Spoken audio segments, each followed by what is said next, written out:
pendiri Daulah Wahabi, Rustumiyah, yang sebenar ialah Abdul Wahab bin Abdul Rahman bin Rustum, iaitu di abad kedua, di mana di Maroko. Muhammad Abdul Wahab lahir bila? Muhammad Abdul Wahab lahir 1115. Abdul Wahab bin Abdul Rahman Rustum, dia wafat 97. Dia 197. Abad kedua, 197. Jauh sangat. Tetapi saya katakan British, penjajah, Perancis di antaranya menggunakan fatwa Syekh Al-Lakhmi dan Alwan Sarisi yang memfatwakan yang benar-benar yang sesat paling sesat, yang sesat paling sesat Wahabi yang dimaksudkan adalah Wahabi yang di Maroko, bukan Wahabi yang dikatakan yang ada di Najd. Jadi boleh dibaca semula apa yang saya jelaskan di sini kerana saya tulis genuine, di bawahnya ada footnote. Di bawahnya ada footnote. Jadi apakah Wahabi wujud? Ya. Tapi Wahabi yang dimaksudkan, yang difatwakan oleh para ulama salaf adalah Wahabi yang sesat, adalah yang sebenar-benar Wahabi yang wujud di Maroko. Boleh baca rujukannya nanti kalau ada rujukannya, dan buku ini boleh dimanfaatkan insya-Allah. Kemudian di halaman 24, siapa pengasas dan penggerak Wahabi pertama? Itulah dia, keluarga Rustum.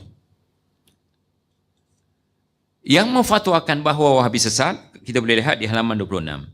Fatwa Syekh Ali bin Muhammad Al-Lakhmi, ulama Malikiyah. Syekh ini yang dikatakan Al-Lakhmi, kalau kita lihat di paragraf yang di tengah, lihat barisannya daripada bawah barisan kedua, dia lahir 478. Lahir 478. Ulama yang lahir 478 Hijriah itu memfatwakan Wahabi yang sesat adalah Wahabi yang di Maroko. Sebab Muhammad Abdul Wahab belum lahir. Tetapi fatwa inilah yang digunakan hatta oleh ulama Malaysia untuk menghukum Syekh Muhammad Abdul Wahab yang lahir di Najd. Yang lahir 1115 dan wafat 1204. Tak patut digunakan fatwa yang ditulis oleh ulama yang Muhammad Abdul Wahab belum lahir.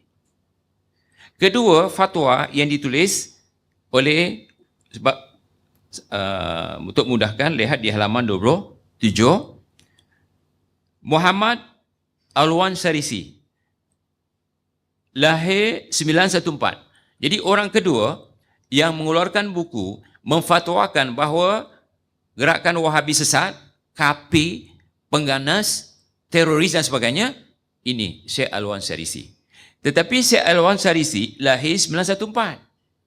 Muhammad Abdul Wahab lahir 1115, wafat 1204. Jadi bagaimana fatwa dua ulama ini, satu Al-Lakhmi dan kedua Muhammad Alwan Sarisi, boleh memfatwakan tentang Syekh Muhammad Abdul Wahab yang belum lahir? Itu persoalannya. Jamaah ya, dimulakan oleh Allah Subhanahu Wa Taala. Kalau kita lihat hatta di Malaysia ini, fatwa untuk menghukum Syekh Muhammad Abdul Wahab diambil daripada fatwa dua ulama ini. Satu ulama, kalau kita lihat, Muhammad Al-Lakhmi lahir 478, yang kedua Alwan Sarisi yang lahir 914. Jadi fatwa ini, siapa yang memberi fatwa ini? British.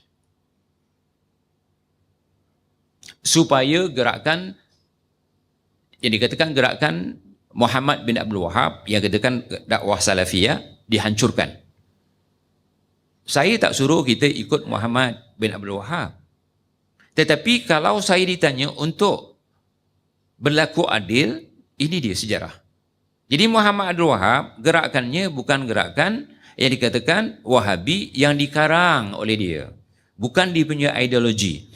Banyak buku-buku yang ditulis oleh Syekh Muhammad Abdul Wahab sudah diterjemahkan ke dalam bahasa Melayu, ada di Malaysia.